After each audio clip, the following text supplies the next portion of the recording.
So our speaker tonight is Stephen Schwartz. If I pronounce your last name? Yes, absolutely. And he's a professor of communication studies here at UM. And there's been a lot of miscommunication on climate change. So I think Steve, it's going to be good to hear him talk about this. And I want to say, just remind you that in 2 weeks, not next Tuesday, but the following Tuesday, John Lunt will be speaking. And then on more theological issues dealing with climate change. And then a week after that, 2 weeks after. 2 weeks after that, Albert Borgman, Regent Professor of Philosophy, will also be speaking on climate change. So put those on your calendar. And thank you for coming out and skipping the widespread panic concept. And I'll turn it over to Steve. Thanks. And for those of you that are we still getting this all right? If you came in late and didn't get one of the handouts, there are a few up in front John has, and there are a few by the poster here on the side of the room. Let me just start by thanking John and Dane for inviting me to talk and for sponsoring this along with the Spiritual Development Council. I think it's just a wonderful series, and I came last time and I was just really thrilled at the turnout. So thank you very much for coming, and hopefully at least a few things I have to say will be communicated effectively to you, so that you may think about them as you go about the rest of your days. I'm going to start my talk tonight, though, by doing something that I tell my public speaking students never to do, and that is to undermine your credibility with the audience at the beginning of the speech. Usually I tell them don't focus on if you haven't studied this very much or if you're not all that knowledgeable about it. But I do feel at some level that I should sort of come clean about my own level of expertise on these issues. As Dane said, I'm a faculty member in the Department of Communication Studies, and my area of interest is rhetoric and public discourse, and specifically I'm interested in environmental rhetoric. So I'm very much interested in how advocacy groups and industry and elected officials try to persuade one another about environmental issues. And so in my classes, we usually devote at least a little bit of time to looking at some of the rhetoric about global warming.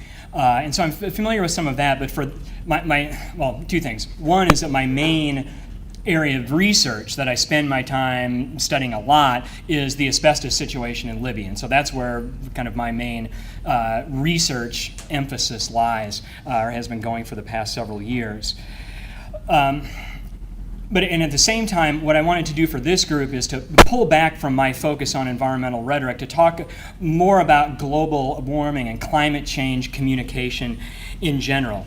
And the opportunity to do this, in fact, has led me to look at some pieces, some scholarship that I've read before. It's led me to seek out some new things, and as I'm on sabbatical this year, I keep thinking, maybe this should be the next area of environmental rhetoric that I research. So this has been a really great opportunity for me. I think both the importance of the issue and the importance of effective communication on this issue are absolutely paramount. And because there's so much yet to be done, I'm really excited about starting to look into this more deeply. In preparation for my talk, I spoke with a couple of colleagues who've done similar talks like this, and I said, well, what would be some resources that you would look at or that you would consult if you were going to be kind of giving a general talk about climate change communication? They said, spend a lot of money and get this book. So I did that. This past year, a book came out that's called Creating a Climate for Change. And I have the citation information on the flip side of those sheets that I handed you, so it has all the information on it. The subtitle of this book is called Communicating Climate Change and Facilitating Social Change.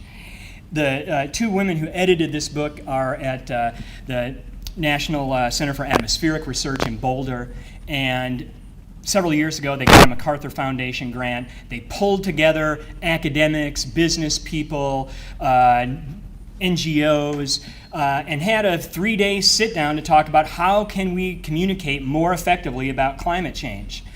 And 3 years later and $135 later, you can have one of these in your hands.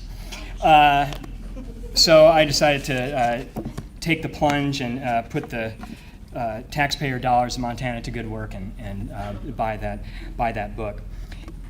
And as I read the book, it was fascinating to me because many of the folks, even though they're not, by a long shot, not all of them are communication scholars, they all understand some very important and fundamental things about the process of communication. And as I was reading through, I was drawing out all these points that I wanted to talk about and all these ideas about communication that I thought would be important for a general audience. And then I got to the last chapter, and they took all of my ideas.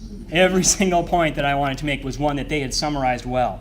And so what I want to do is to use some of the ideas that Moser and Dilling discussed in their final chapter as a starting point, as sort of a launching pad for talking about more general ideas about communication, about climate change and social change, and the relationship between all of those. So as you can see on my handout, I'm going to talk through 3 different basic steps. The first point I want to do is I want to dispel some myths about communication, specifically with regard to climate change. Then the second thing that I'll do is I want to identify some of what I think are the real challenges involved with climate change communication. And then last of all, and hopefully we can have some good Q&A about this, I want to talk in general terms about some concrete strategies, some practical tips that you can use for thinking about how you might communicate about climate change with others. So those are going to be the 3 things, and I'll probably spend most of my time talking about these myths, mainly because they have such general applicability to anything that you would talk about with regard to climate change that I think it's really important to spend some time on those. In my introductory rhetoric class, one of the first people that we study is Aristotle. And Aristotle was one of the first great theorists of rhetoric, and the thing that he observed is that there are 3 main means of persuasion. That if you want to categorize all the persuasive tactics and appeals in the world, you can pretty much throw them into 3 different categories. Anybody know what these are? Logos, pathos, and ethos. Okay? Logos is simply an appeal to reasoning or logic, right? One way in which we can persuade others and communicate effectively with one another is by appealing to people's reasoning, their sense of logic. Another broad category is to appeal to pathos or emotion, right? We can tap into people's emotions in order to encourage them to feel strongly about one position or another, or to feel strongly about a particular issue. And the third is ethos or credibility. Okay? A speaker, right, comes to be seen as persuasive by his or her audience if that audience perceives that person to be a credible and trustworthy person. The important thing about these 3 categories is that Aristotle identified 3 of them, not 1. Okay? If you think that one of those modes of appeal is inherently better than the other one, or is always going to be more effective than another one, then you're fooling yourself. So if you want to communicate effectively with others, if you want to be able to persuade, you have to keep in mind that there are multiple means of persuasion. We can appeal to people's logic and reasoning, we can appeal to people's emotions, and we can appeal to our own credibility and trustworthiness and encourage the audience to see that.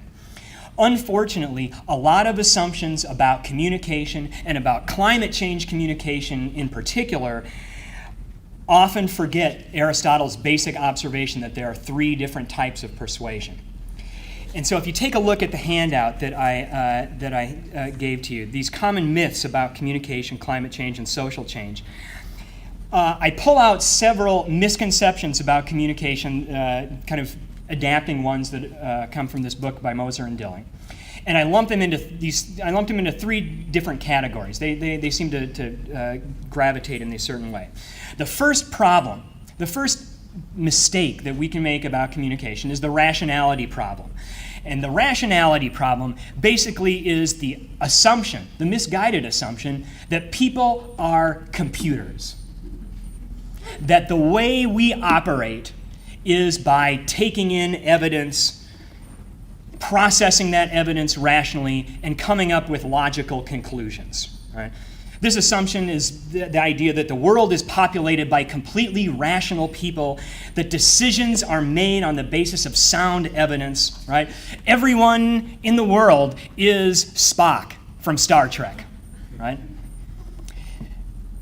If you've been in the world for even a short amount of time, you probably would understand that that's probably a faulty assumption about how people work, right? People are not completely rational beings. Right? That doesn't mean that we are irrational. It simply means that there are other things that move us and that persuade us beside cold, hard facts, besides logical reasoning. And so some of those italicized points are some of the misconceptions, some of the faulty assumptions that Moser and Dilling point out are very common among people who are trying to communicate about climate change. Let's take a look at the first one. If only people understood the problem, they would change their behavior.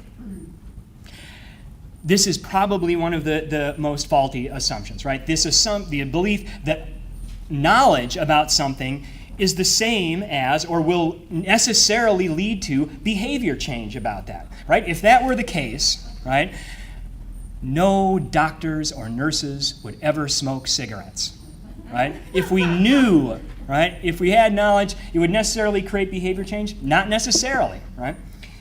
Communicating climate change means convincing people of the reality of the problem.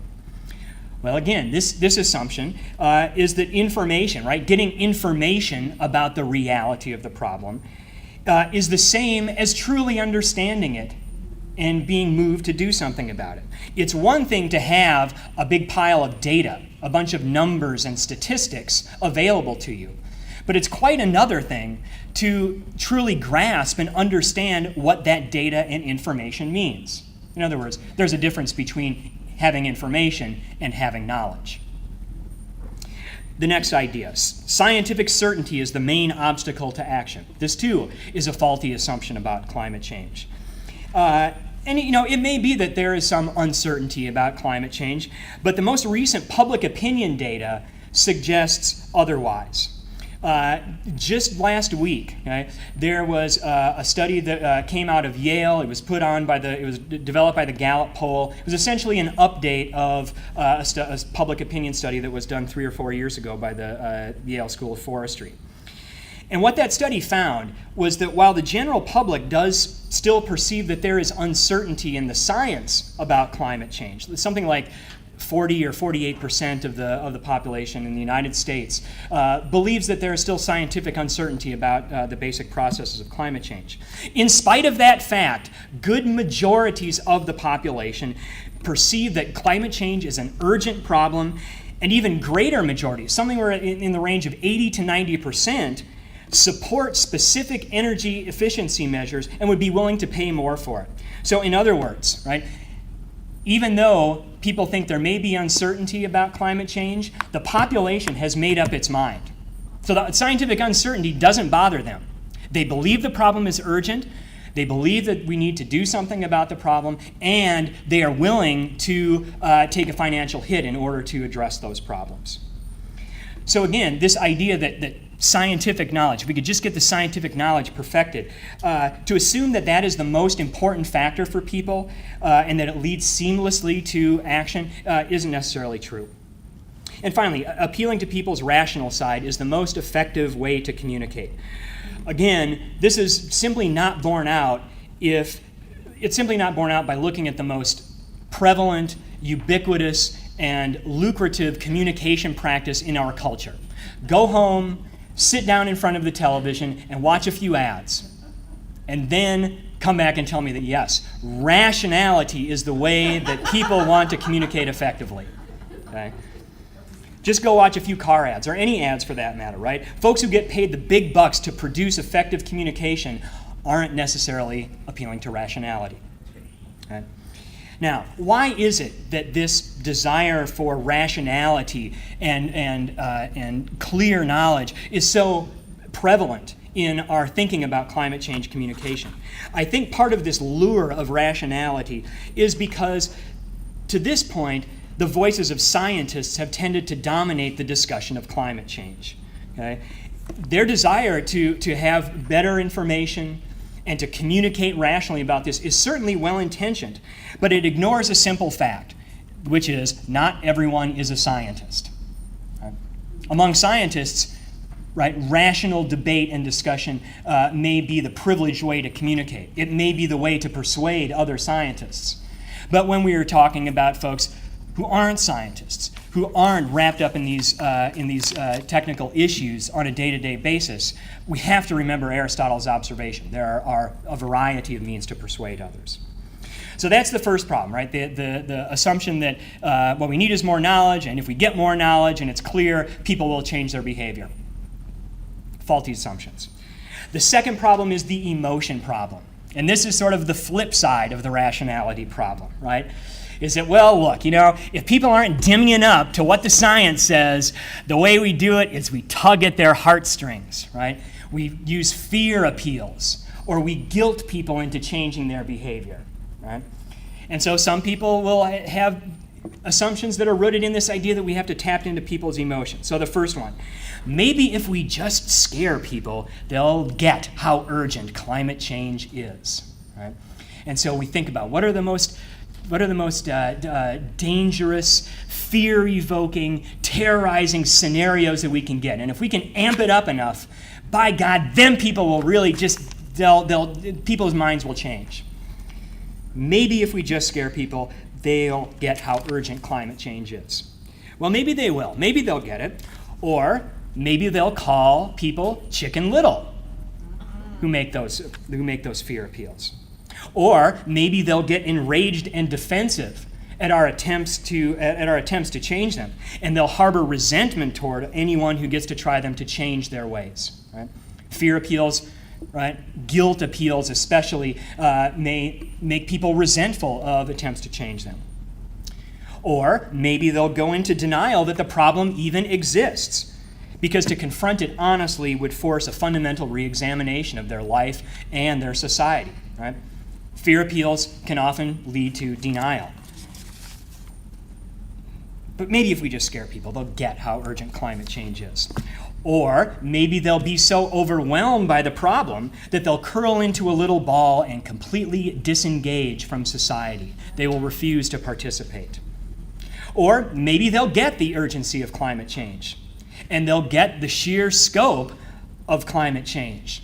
And they'll understand the huge changes that we may need to make in order to deal with climate change. And so they conclude action is futile. That could be another response to fear. In all of these ways, fear is a very risky appeal to try to motivate behavior change. Okay? And in fact, the scholarly research on fear appeals in particular is that they are more likely to promote inaction than action, right? And several of the little scenarios I trotted out suggest that, right? If you're afraid, it's probably a lot easier to not do anything than it is to try and act or to try and change your behavior. Okay? I'm not going to go into all the implications of that, but I mean, you can think about how fear appeals can be used to encourage a population to not resist things. The way that fear appeals can work and can work effectively to motivate behavior change is if they are supplemented with a variety of supporting appeals. If people are shown that this threat that is so fearful will affect them personally, right? That's one way that people might get motivated to change or to act on the basis of a fear appeal. And if they are given clear courses of action that show how they can deal with this fearful threat, and if they perceive that their actions can actually do something to stop the threat. Okay? So we don't want to throw away fear appeals entirely, but we want to understand that without supplementing appeals, fear appeals can backfire in very bad ways. Another sort of emotional appeal is this idea that what we really need is a big disaster. Oh man, if we could have just a few more Hurricane Katrinas, then the tide would shift. Then people would start to get climate change. Well, on one level, this may be true. A catalyzing event, right? A prominent visually, easily visualized event can help break through people's day-to-day existence. But it is not persuasive in and of itself, right? People drew all sorts of conclusions from Hurricane Katrina, right? People acted in very different ways. Nature, in fact, does not speak with a clear and unitary voice, even though sometimes we might think that it does. It's only through our communication that an event can in fact help catalyze people, right? The catalyst is not the event. The catalyst is our communication that interprets the event and that points out the significance of the event, and that encourages us to act in certain ways that can help mitigate the problems that go along with that event. So the emotion problem is another one that we want to be wary of with regard to climate change communication. The third set of problems that Moser and Dilling identify are not really related to communication as much as they are social change. But this is the efficacy problem. And these are misconceptions about efficacy, about our ability to change the world. Right? And even though these three that I list here are somewhat different, they all reflect a certain kind of fatalism, a certain kind of resignation to the idea that we don't have to act. So the first one, let's wait for a knight on a big white horse to lead us forward, right? This is the idea that we can't really do anything unless some big leader comes in and takes charge and does all of this action for us. Right? It suggests that we as ordinary citizens are disempowered and that we can't do anything about it. Or the idea that, well, climate change is a unique social challenge. We've never had to deal with anything quite like it. Right? This just says, well, we just don't have it.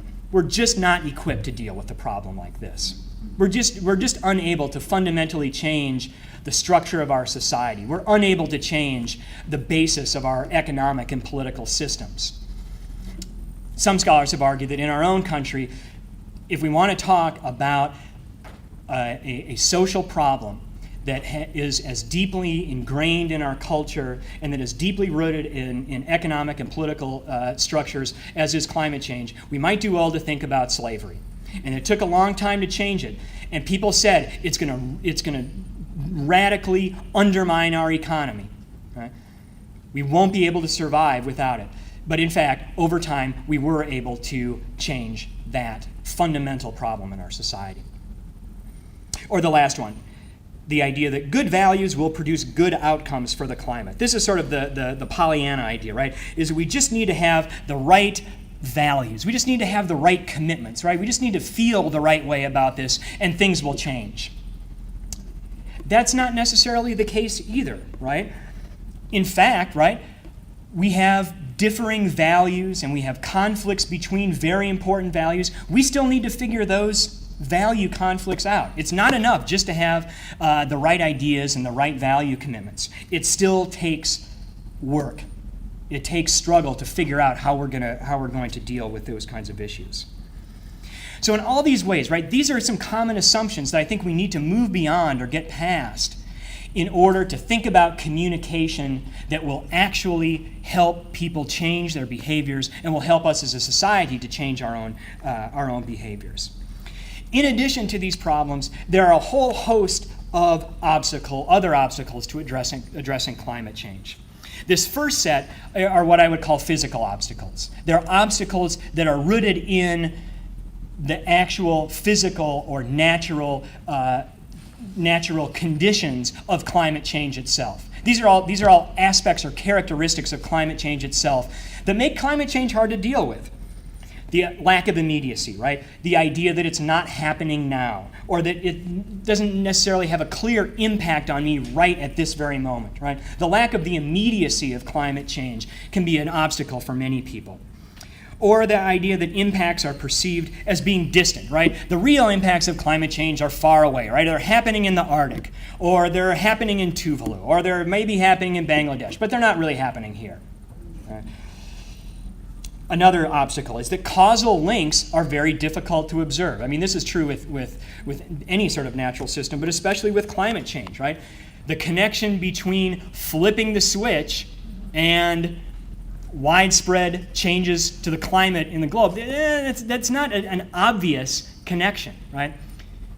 It's not an obvious connection that even if we don't flip on the switch, the fact that our refrigerator is plugged in, toaster is plugged in, clock is plugged in, all of those things are contributing. So the causal links between cause and effect, right, between our actions and the effects of global climate change are not always obvious and clear. It makes it hard to observe the problem.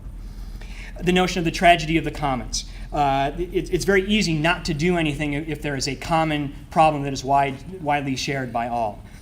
And the idea that there are disparate impacts of climate change or injustice. We typically have a hard time addressing problems of injustice. It takes a lot of hard work, right? Because if typically when problems are most severely felt by those who are least empowered in the society, right, it's going to take a while for those problems to get recognized. The folks who don't have the power to make a change may not get their needs heard. In addition to these, we have all kinds of cultural or communicative obstacles. These are obstacles that are less about climate change itself and more about the practices in our culture and our communication practices that make it difficult to observe that there's a significant problem. The first one that I myself have some background in are media practices, right? How is it that the mass media discusses climate change? A study 2 or 3 years ago had the title called Balance as Bias. And what this study tried to show was that even though media reports try to give a balanced picture of the science of climate change, the scientific community, in fact, is not so evenly balanced, right? Because of that, right, the journalistic norm of balance, you need to show both sides of the story, actually is a biased way of looking at the science of climate change, right? It distorts the reality of the scientific understanding of the problem. So that's one kind of practice that doesn't have so much to do with climate change as it has to do with a journalistic practice in our culture. In addition, there have been many scholars that have been writing about the economic pressures on the media that make it harder and harder to do investigative reporting, that make it harder to do in-depth reporting on these issues, and that make it difficult to do long-term reporting rather than just, what's the latest event or what's the latest finding. With a problem that's as long-term and as complex as climate change, you need something more than just what was yesterday's news. But with economic pressures on media companies, you get less and less of that. Second of all, as I've already suggested, there's been a significant focus on climate science, which has deflected attention from a thorough discussion about solutions and the moral dimensions of climate change. Generally, within U.S. culture, at least, there's a distrust of many of the established institutions, which often are seen as, which would typically be seen as the respected voices on problems. So, to the extent that we don't trust government, we don't trust political figures, we distrust the media, we even coming to distrust what's coming out of universities, right? To the extent that all of those institutions are being questioned, right? It becomes harder for ordinary citizens to figure out, well, who's speaking with authority on this issue? Who's right on this issue? In addition, there's the idea of green backlash. As someone who studies environmental communication, this is one that I observe quite a bit. Not only are there skepticism of dominant institutions in society, there's also a significant layer of skepticism about the claims made by environmental groups. Right? And so we call this sort of a backlash against environmentalists. They're seen as alarmists, they're seen as fear-mongers, they're seen as making wildly overstated predictions, and so therefore environmentalists who are trying to sound the alarm will get pushed off to the side. More generally, we have the issue of what I call the attention economy. The attention economy is basically the idea that we are bombarded with messages coming at us everywhere all the time. Right? In an attention economy, we have information overload. Right? Part of the reason why many folks are uninterested in or are uninterested in or know little about climate change is because there's so much doggone other stuff out there that's flying at us. Right? And so, again, this is what leads people to say, wow, if we could just get that natural disaster on board, or if we could just break through the clutter, then we'd figure it out. Well, it's hard. There are lots of things that are competing for our attention. Makes it hard to generate the kind of groundswell of support for dealing with climate change that we might need. In addition, in our culture, related to this is the notion of the knowledge-ignorance paradox. The knowledge-ignorance paradox is that as a society, as we come to know more and more and more, we come to realize that we're ignorant about a lot of other things. And as individuals, right, the more and more that we come to know, the more necessary it is for us to specialize in our knowledge. As a result, we become more and more ignorant about more and more other things that are outside of our immediate knowledge needs, right? We think the society is getting more knowledge, smarter, but there's the ignorance on the flip side. And in fact, Sheldon Unger, a scholar who sort of developed this idea with regard to climate change rhetoric, Unger suggests that this ignorance really needs to be the starting point for our work on climate change communication, right? People who are knowledgeable about climate change are more the exception than they are the norm. And then last of all, and for me, I think this is probably, the underlying issue, is that the perceived threats of climate change and of trying to deal with climate change effectively poses a threat to our cherished values, to our self-interests, and to our way of life, right? To the extent that our way of life is ingrained in us and is very difficult to change, that's going to make it difficult, that's going to pose perhaps the biggest obstacle to wide-scale change with regard to the climate. So, given all of the bad news, given all of the obstacles, right, given all of these mistakes and faulty assumptions, where do we begin? Again, what I've tried to do here is to pull together, on the flip side of your sheet, some basic ideas about strategies for addressing climate change. Okay? This book, I would be happy to share it with anyone who wants to give it a look. There are all kinds of groups that are trying all kinds of different things. It would be impossible to sort of, boil down all of this research and all of these on-the-ground things to something that's comprehensive. So instead, what I've tried to do here is to give you some very general ideas that perhaps you can think about as you talk in your roundtables about how we might put that into practice in our own lives. The cardinal rule, first of all, of effective communication is know your audience. Right? If you are trying to communicate effectively with regard to climate change, you have to understand who your audience is. And that's more than just their demographic factors, their age, their race, their sex, those kinds of things. You have to figure out what is it that moves these people. The rhetorical theorist Kenneth Burke talks about the idea that if we want to connect with one another, what we're really trying to do is we are trying to become consubstantial with one another. And what he means by that is that we share the same substance. Substance may be the natural world, the earth, but it also has to do with the substance of who we are as people, our values, the things that motivate us, our desires, our goals, our interests. Right? To the extent that you can start to think carefully about who your audience really is, what do they really want? What do they really fear? What are they really concerned about? You can start to think about new ways to talk about climate change. Okay? And I'll elaborate on that as I go through some of these other ones. The last point there, whose opinion do they respect, leads into number 2. Communicating effectively about climate change means identifying credible messengers. Right? Remember, we've talked about rationality, we've talked about emotion. Remember that the third way to persuade audiences, right, is through ethos, through the credibility of the speaker. Therefore, it's absolutely fundamentally important that you identify credible messengers. Like, my nephews, they don't give a damn about climate change. And I'm certainly not the one to tell them, okay? Because, my nephews and I, we're just not the same people, right? They have very different interests than I do, right? My brother would always, give me the business, so they don't see me as a credible person, right? But there are others in their life who might, right? My mother, right, their grandmother, who they respect deeply, is someone who could talk to them about climate change. Okay.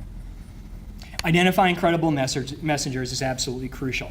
A lot of studies about climate change communication have suggested that it's local scientists who are among the most effective communicators on climate change. And to be sure, right, some of the people that have spoken in this series and others, I mean, Steve Running is probably one of the more well-known folks in our community, right?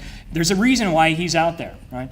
It's because he's going to be someone who's credible. He can talk to people about what's going on in Montana about this. Okay? Peers are another credible messenger, right? The phrase is PLU, people like us. Right? Especially with one-on-one, interpersonal, face-to-face communication, the most credible messengers are people like yourself. Okay? So to the extent that you can engage in communication with your peers, right? With those who already are in the same groups as you, who share the same interests, who share the same hobbies, you're going to be likely to be seen as more credible than talking head on the news or foreign scientists sounding the alarm, right? Or scraggly-haired environmental activist, right? It may be that you are the more credible persuader than the so-called experts on the issue. Certainly clergy can play a significant role as credible messengers as well. Folks in business who have a commitment to sustainability, those are the kinds of folks that you should try to be getting to talk to your Chamber of Commerce, to other business groups. And in addition, what's most interesting about identifying credible messengers is that, if you think creatively about this, messengers can help shift who your audience's sense of self really is, right? And the clearest example of this are evangelical leaders, right? Evangelical leaders who are speaking out about climate change, right, are encouraging their congregations to perhaps think somewhat differently about yourself, right, and to think differently about their religious traditions, right, emphasizing, for example, a stewardship way of thinking about their faith tradition rather than a dominion way of thinking about their faith tradition, right? I mean, that can be a very fundamental change to the very substance of who you are. Right? Likewise, there's been all kinds of discussion about climate change from unusual quarters, or from folks you wouldn't necessarily think about as being big advocates of climate change, right? There have been military reports, right? The Pentagon is already gaming out what the world is going to look like and how defense situations are going to have to change on the basis of expected impacts of climate change. So if you don't think that you can talk to your highly militaristic neighbor or friends about climate change, show them the report and say, look, here are some folks who are starting to think about this in a serious way. Okay? It's not Rush Limbaugh just talking about this. These folks are taking it seriously, right? Insurance industry, for example, is another business group, right? That business-oriented folks may say, well, look, they're taking this stuff seriously. Perhaps we should too. So my point about identifying credible messengers is really sort of a broader one about audiences. Remember that when you do your audience analysis, groups are not monolithic blocks, right? People have multiple and conflicting beliefs that can be appealed to in order to generate concern.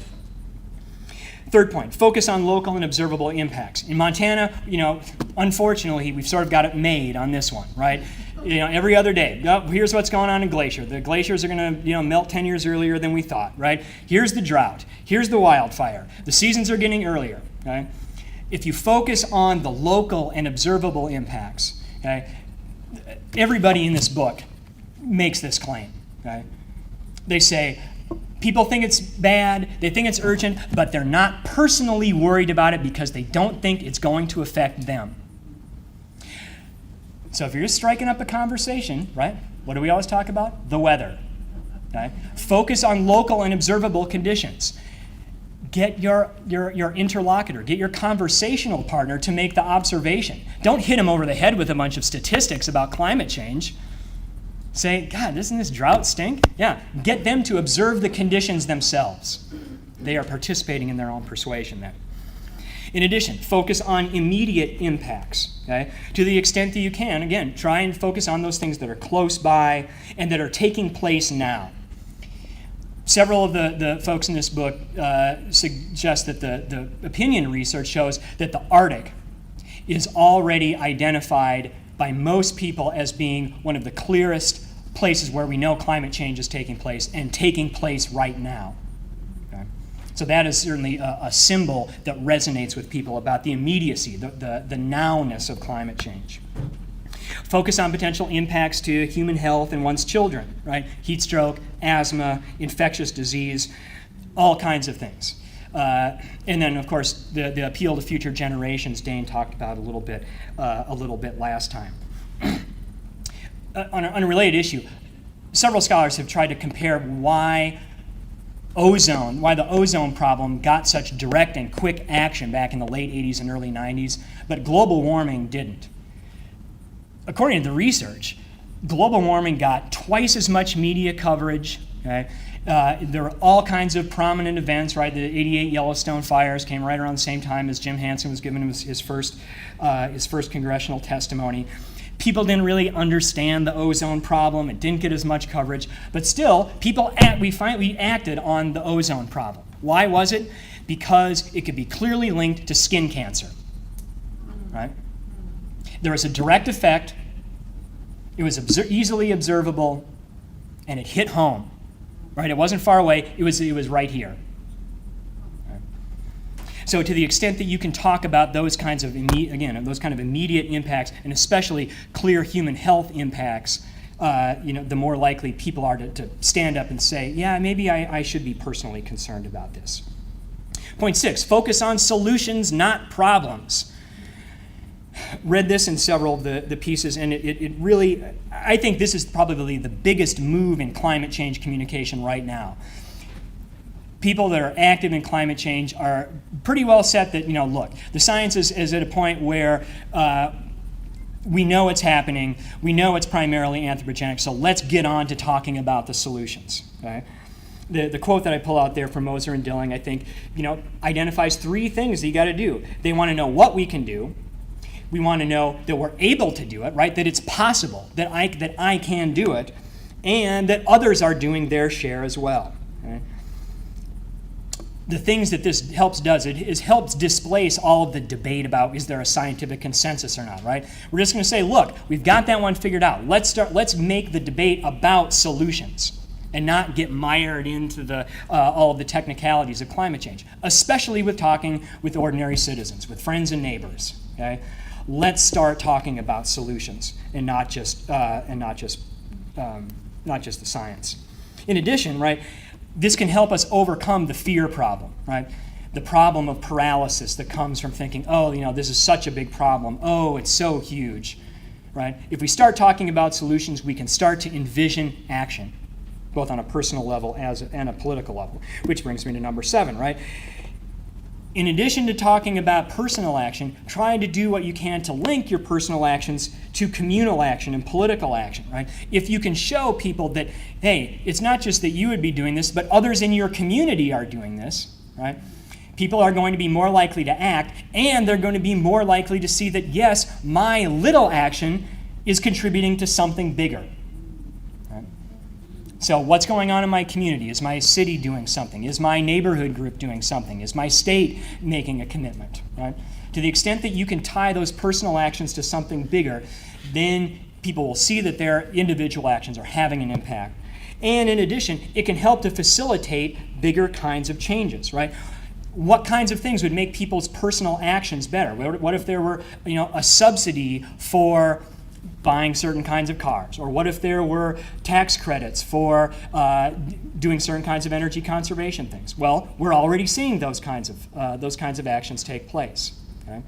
There's quite a bit of debate as to whether or not the climate change movement is or should be a grassroots, bottom-up movement, right? Individuals making change and then putting pressure on big institutions, or whether it needs to be government and industry making changes that facilitate more environmentally friendly actions among people. I think it has to be both. right? But certainly on an individual level, right? To the extent that you can tie those individual actions to bigger actions, you're going to see efficacy.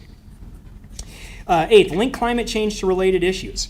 One of the best ways to talk about climate change is to not talk about climate change itself, right? Again, this gets to audience analysis. If somebody doesn't give a hoo-ha about climate change, maybe they care more about air pollution. Maybe they care more about sprawl. Maybe they get they just hate the fact that they've got to drive 10 miles on this crazy road from Missoula to Lolo twice a day to get to work. Maybe that's the hook, right? Maybe that's the personal, local, observable thing that matters to them. That's where you have the entree for talking about climate change, or for talking about sustainable transportation, or for talking about planning and zoning and building cities in different ways. So again, by linking this to related issues, you can raise the salience of climate change for some people, and you can also illustrate that if we take certain kinds of solutions, it's not just going to improve the problem of climate change, it also could have other kinds of ripple effects within the community as well, right? I mean, the biggest one, and one of the main reasons why a lot of states and cities are getting on the climate bandwagon is because they know they can save money by doing a lot of these things, right? So the issue is less about climate change, it's about saving money. I mean, boy, that's a pretty persuasive appeal, right? You're going to save money, right? Yeah. 9, create opportunities for communication among peers, okay? To the extent that you can develop circles of people, whether it's in your congregations, whether it's in your communities, whether it's on your block, if you can establish communication about climate change just within those groups, not from a big organization, right? Not from the government, not from the industry, but just among your peers and friends, okay? You can have a lot of positive effects, right? It establishes a non-threatening learning environment. It's a lot less threatening to be talking about and learning about climate change from friends than it is to, read some heavy tome of a book or to listen to some expert drone on and on, right? It also establishes a context for social support and accountability, right? One of the hardest things about making changes to your habits in your personal life, right, is the idea that, you're out there all alone. No, if I don't do it today, it's not a big deal, all right, I can get away with it. Not if you got the accountability in there, right? Not if others are doing this too and are saying, what did you do? What did you drive, or did you bike today, or paper, plastic, right? I mean, to the extent that you can develop that in as sort of a social norm, right, to do the environmentally friendly thing, then you have a greater possibility for people seeing that yes, their actions do matter. Last but not least, tell stories. I know this is probably the most vague of any of them, but again, it comes back to this idea that the dry facts, the information itself, is not going to win the day on climate change. Okay? We have to tell stories about the kind of lives that we want to lead as individuals and as communities. Stories give context to these dry facts, right? They help us to provide connections between our past and our present and our future, right? The only way that we can truly envision what the future is going to look like is to start to tell stories. And the only way that we can start to see that our actions are going to be meaningful is if we can tell stories that give people a path for action. Okay? Walter Fisher, who's a scholar in our field, says that humans are not necessarily rational people. We are what he calls homo narrans. We are the narrating beings. What we do is tell stories.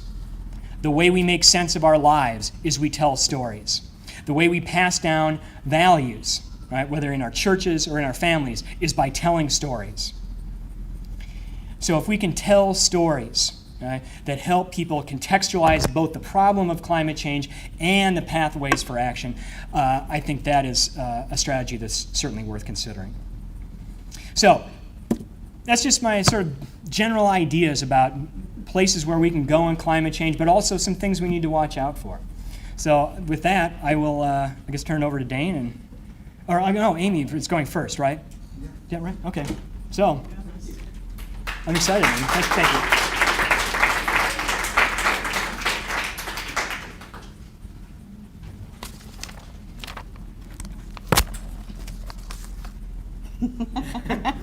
That's a very heavy book.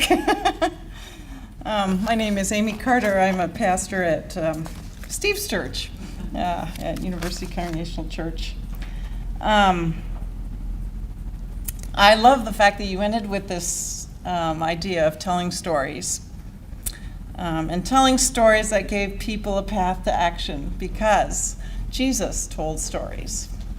Jesus was the master storyteller who gave people a path to action, and so much of his ministry was based on parables that led people to action. And so that's where I think about, well, what are our stories of faith, and how do we connect our stories of faith with the story of global warming?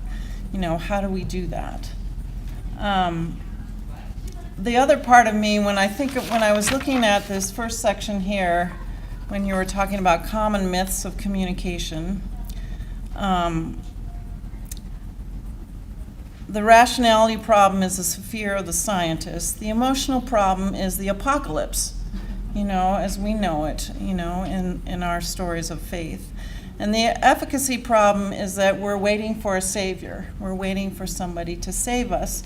And so the question that I came up is, when you said we have the ability to change the world, well, I guess the question that I have is, do we really believe that? Do we, as people of faith, really believe that we have the ability to change the world?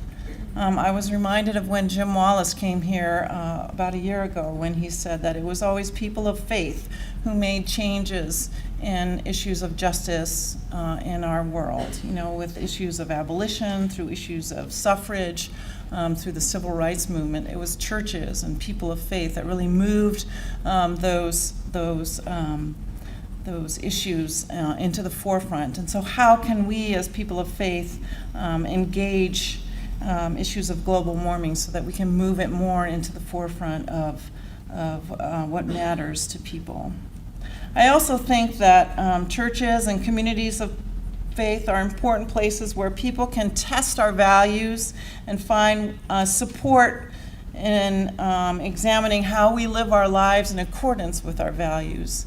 And that's some of what we've been trying to do at University Church, is to find ways, groups, where we can talk about, this is how I want to live my life, supporting and living out the wonder of creation. Well, how do we do that? How do we do that as people of faith?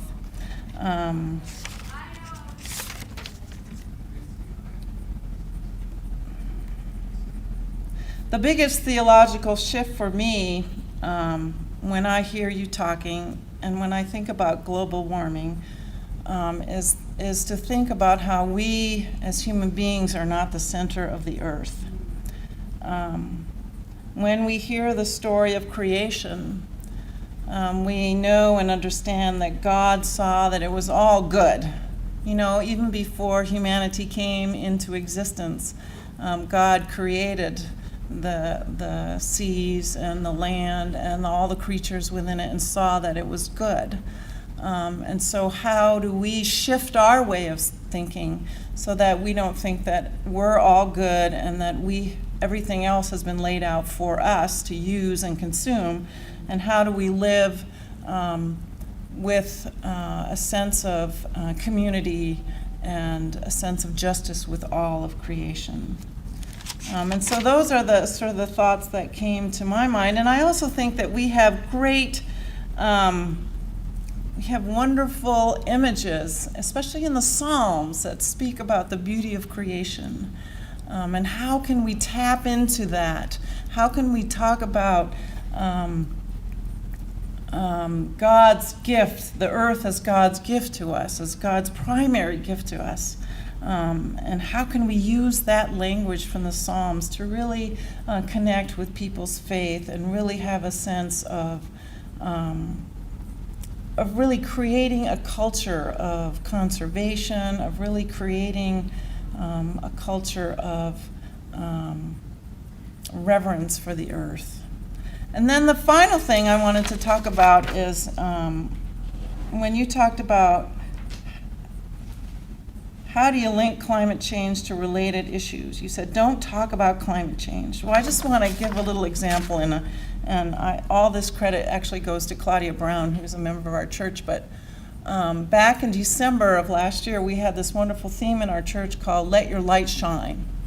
So Claudia got this great idea of using compact fluorescent lights and giving a bunch of compact fluorescent lights away and having the children sing This Little Light of Mine and holding out compact fluorescent lights and creating this culture in the church that said, you know, this is a really good thing to do for the earth, for your pocketbook, and really communicating in that way, which I thought was very effective. And it felt like it was such a small thing, but when you talk about global warming, it feels so huge and people feel so overwhelmed that somehow that little light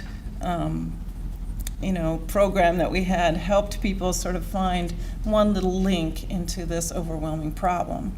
So then we went on to look at issues of bottled water. And then all of a sudden I started noticing people carrying bottled water all around the church. And now we're talking about doing some kind of a plastic bag campaign to try to maybe give away canvas bags and encourage people to take plastic bags to the grocery store. So I think a lot of it is trying to, like you said, create a culture within whatever group that you're a part of, whether it be a church or a student group or whatever, to find ways in which the actions that you take as a community somehow reflect the values that we have, that we want to live on this earth in a sustainable way. And then to find ways in which we can take the stories of faith, the beautiful language of the Psalms or the Genesis story, and connecting all of that together. And I think that makes a really powerful connection in talking about global warming. So, I hope that's helpful.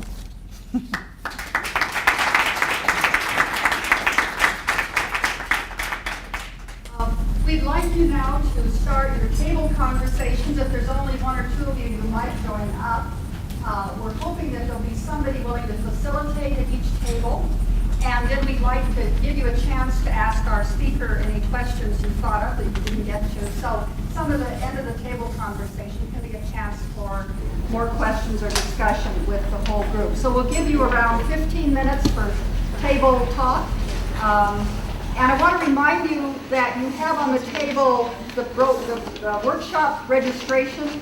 We're hoping you'll all come to the workshop on November 10th. 2 people from every congregation are especially invited, so that we can have people going back to all of the congregations in Missoula as leaders to help continue this conversation with the people who aren't here. So come join a table if there's only a couple of you, Maybe we'll start and just have each group, somebody from a group that might just share some of the essence of your conversation, or maybe a key insight that has come out of that, and and then we'll have a chance maybe for a few questions. Anybody from one of the tables want to share? Stand up and. Well, one of the things that I think struck our group was the need for specifics. We're not really good at general abstract scientific theories, but we like concrete things to talk about that we can do. So the idea of having doable plans of action, especially with congregations, or we can do as individuals, that kind of resonates with us, is the way we want to talk about it. And it was sort of the way we did talk about it at the tables. And we spent some time on things like the health issue, our own bodies. I think that was the other part of this that people here seemed to join in on at our table, was that's me, that's personal, it's my skin, it's my, that's going to affect me or my children. That seems to engage us in the conversation, so it's not so abstract. So those are both good tips that we picked up on. But we're waiting for a night on the white horse. A night on the white horse would be good.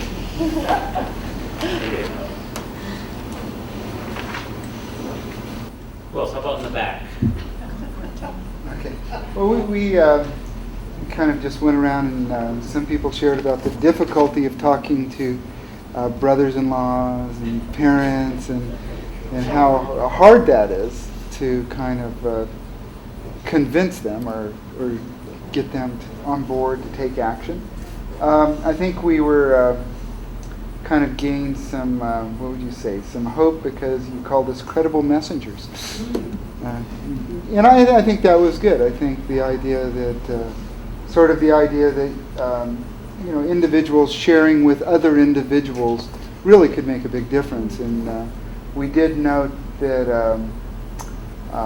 you get enough people thinking about this, maybe our leaders then will have the political will to take action on an international level. So we all talked a little bit about optimism on leading from the bottom, so to speak, just by, even though our actions in and of themselves might make a huge, a big difference, that enough of us might, really cause leaders to actually take, action on an international level. And we pointed to optimistic signs like governors and, mayors and things like that taking action. So, did I cover things, or did I just say what I was talking about? No, that's good. Well, just to add to that, okay, a lot of people are probably upset that the current administration has not done more about climate change than many would like. But by the same token, the fact that cities and states are starting to do so much it's at one level, it's sort of a hopeful sign that, states and cities are closer to the people than is a federal government. So, it reflects, I think, a groundswell of support among ordinary citizens that you see. I think it's a positive sign for democracy that those kinds of things are taking place on the lower level. So, while it's easy to get disheartened that, the U.S. pulled out of Kyoto and, on the global level we're seen as not pulling our weight, there are some hopeful signs. There are some hopeful signs because of what's going on at state and city levels. In our table, we decided we'd take on big coal. I thought Clay was saying you were going to lock arms together.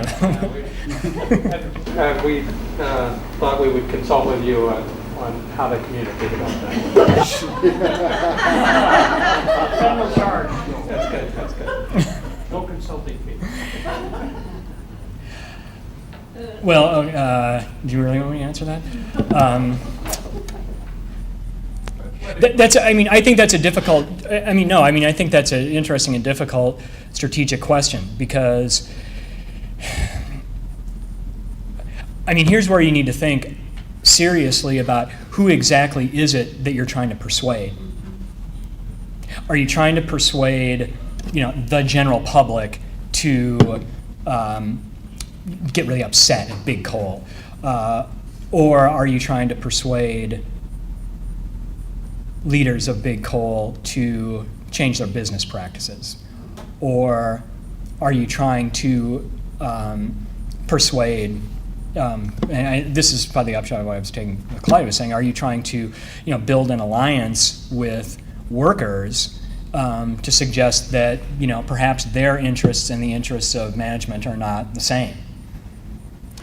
Or are you trying to persuade legislators to be more effective with regard to big coal? So, as a political question and a rhetorical question, it's important, I think, to think about your audience and who you're trying to persuade. And of course, that's related to what your overall purpose is. Is your purpose to do, get direct changes from the company itself? If that's the case, then it's going to be sort of the bare knuckles kind of, calling attention. These are the perpetrators. We or others are the victims, and so that's a certain kind of narrative that you get in, which has its strengths and its significant drawbacks.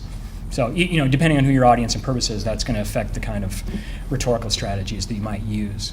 Well, and then one idea, counter idea was to not focus on big coal, but focus on what we want the alternative to be.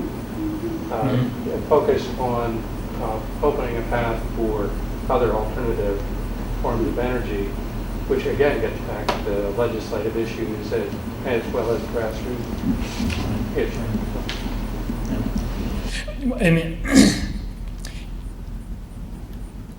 One of the, if you're thinking about this in that realm, people criticize slogans all the time. I mean, anything you read says, oh, I hate the use of slogans in politics. It simplifies things, it reduces things, it makes it so trivial and simplistic. If you want to, no nukes, how's that for a good slogan? Okay? That's a clear slogan. It says exactly what you want, right? And it's easy for local groups to figure out whatever specific tactics or strategies they want to use to try to help accomplish that goal. For a widespread social movement, it's important to have a clear, simple slogan that a wide range of people can unite behind. So, I mean, if yours is, down with coal or something more creative than that, I'm always trying to sort of challenge what the conventional wisdom is, and I think that especially with environmental issues, it's very easy to fall back into the hole. We need to make rational arguments in order to be effective, and it's just not the whole story. Yeah. Something talked about in other places, but don't really hear a lot of good discussion on how to talk about it, both interpersonally as well as socially, is issues surrounding conservation or reduction in use. Because all our conversations, even in here, tend to look at alternatives that allow us to continue behaving basically as we're behaving, but with less of an impact either on the climate or the people around us. And I hear that both within the environmental movement and within the justice movement. But rarely is the conversation focused on an interior lens on what is it that we can do, not so much change it, but how do we do without, or how do we do with less, or those sorts of really substantive realities that I think are more likely to be solutions than possibilities. And I was wondering what you might say to how we have that conversation in a way that's effective. Because most people just see it as doing with less as scarcity, or doing without, or as some sort of negative. Right. I mean, see, that's to me that's. Well, let's talk about this, because I'd like to start a huge campaign about that. But that's when rhetoric comes in. I mean, fundamentally, I think, well, at least one strategy has to be, you have to encourage people to see that less is more. And you have to encourage, what makes it hard, right, is that, one of the dominant values that we have is progress, right? And you got to encourage people to see that doing with less is in fact a form of progress. I mean, that's the circle that you have to square on this. Like, I would argue that for our generation, right, it's not going to be persuasive. I mean, you can anticipate what the counter arguments are going to be. We're going backwards in time. We're sacrificing the hard-won gains that we've already, tried to do, or that we've already accomplished in our life. This is not what our forefathers and forebears struggled for, right? Was to have us go back to using candles and cooking over a flame. So how do you challenge that? I don't know, but I mean, I think at the rhetorical level, you've got to encourage people to see that other kinds of lives are possible. I mean, Bill McKibben is the best person to read on this, in my viewpoint. Yeah, I've read a lot of his stuff. Steve, it seems to me that a friend of mine said once that right now the king of science is economics. That everything in our lives is based on economics. And so even, like this morning, there was a report about fear of a recession, and the reporter said, well, if people keep consuming at the pace that they're consuming, then we won't go into a recession. How do we, if you're going to talk about simplifying our lives, how do we create a culture that sort of goes against this mentality that in order for our economy to grow and for everybody to be, and that's a good thing, we have to consume more? I have a whole class on this, Amy, and I still don't have an answer to it. So it's just a huge giant, I think. Yeah. It's a monster, and it's so much a part of our culture. And I think what the gentleman over there brings up is a huge topic that can really be looked at especially in churches. Right. You know, and a great, you know, remember that slogan from the 70s, live simply so others may simply live. That's what comes to mind. That's sappy 70s thinking, Amy. Is that what we're going back to? No, I mean, that's the, you know, that, I mean, right, that's the kind of backlash that you'd have against that. This is one place, again, where I think even as you hear that kind of talk about recession, needing to buy more and all of that,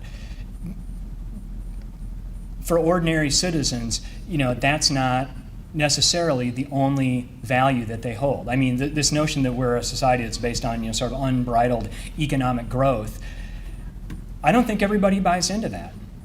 And I think there are enough other things that people do value or do buy into, like community and family and faith and concern for others, that, you know, there are other things that people want besides more stuff. And so, to me, that's one place where you can see the complexity of human beings to say, you know, you can make appeals to, you know, the better parts of our nature to encourage people to go also. Oh, but not everyone agrees with that. Yeah. We got one more. This, yeah, just a side kind of comment. It's not just, if you're going to buy stuff, maybe it's not doing without it, it's thinking outside the box as to what you're going to buy and what kind of thing you're going to buy, if you're going to buy something too. It's not, encourage people to think that way. Right. And I think, I mean, just to come back with the idea of conservation in general too, I mean, see, here's another way where we have to stop thinking in terms of trade-offs, right? We have to start thinking in terms of win-wins. And so anytime that someone trots off a trade-off for you, think about, well, how can you reverse that to make it a win-win? So like in this case, if we need to have more energy efficiency, more conservation, that's when you make the appeal to technological innovation, right? And say, well, you know, what is it? I mean, what is it? See, this is what drives me crazy about this stuff, right? You know, we're Americans. We have ingenuity, right? We can come up with all this great technology. But when it comes down to this climate change stuff, it's like, oh, well, you can't do it. Oh, the economy's going to go into a wreck. You know, who are these negativists saying that the economy can't be turned around? We can do it, right? I mean, that's how you make the appeal to, you know, a business-minded person who would say, we can't do it, or, oh, this is going to wreck the economy. Well, you know, crapola on that. We can, we can have all kinds of opportunities. Farm, right? Right. You build a wind farm, a bigger wind farm, more of them. Alternate forms of energy. Alternate forms of energy. You can say buy local and buy quality. Don't buy junk. Or buy recycle. Yeah. Focus on what we want to buy. I'll take more. One more, and then we want to honor our time. I think it's in us. It's in the people. We just. I look at Europe as a continent. A lot of countries in Europe that have gone farther above. A lot of them are much cleaner, and their economies are still doing very well. Japan has made all these great fuel-efficient cars and hybrid cars, and a lot of their cars are here in the States too. But I think it's in the minds of the people. Our biggest challenge, I think, is to change the minds of the leaders, which I don't know how to do that. But I think we have it in us. We just need to come together and make a bigger impact on the people who can have more say over everybody else. We are their employers, our leaders. We voted them in so we can be leaders and they can follow us. Right on. We need to honor our time, and we've run out tonight. Let's thank Steve again for being with us. Especially during this time of sabbatical, and to be over here on campus and to be preparing for this, we really appreciate it. So thank you so much. I just want to say a couple words as we think about, in 2 weeks we'll gather again. We'll be in the South Ballroom again. Moving into the realm of our faith heritage, our stories of faith that we have within our communities. How does that impact us in this work? how can we draw on our traditions as a way of vision, of just keeping us going so we're not burning out, of giving us a sense of vision for the world. And some of our models are there. I think it's all within our tradition. How do we draw that out, and how is that a motivating factor? And then how are our communities of faith a place of support and vision for us? So that's where we'll be moving next. And I wanted to say, for the questions about individual change, I hope you'll all come both to John Lund's talk, and on November 6th, when Al Boardman will finish this series, he's going to be talking about an ethic of participation to counter this ethic of consumerism. It's really scriptural, and I don't think you want to miss it. So both of those will be in the South Ballroom, and we hope to have you come and bring other people from your congregation.